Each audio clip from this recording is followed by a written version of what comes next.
Hello and welcome back to our channel. So today in this video we are going to discuss about how you can add Just Eat gift card. So without wasting much of our time, let's get straight into the video.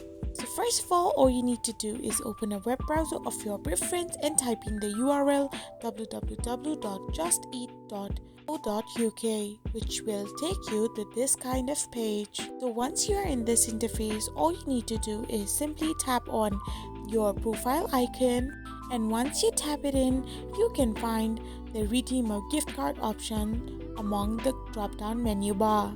Now simply press on the redeem a gift card option, and once you do so, you will end up in this page. Now simply scratch the backside of your gift card and type in your PIN code, and after you are done typing in your PIN code, simply press on the redeem button. So once you do this, your gift card will be added to your Just Eat app. I hope you found this video helpful, so don't forget to hit that subscribe button and do give us a thumbs up. Thank you for watching.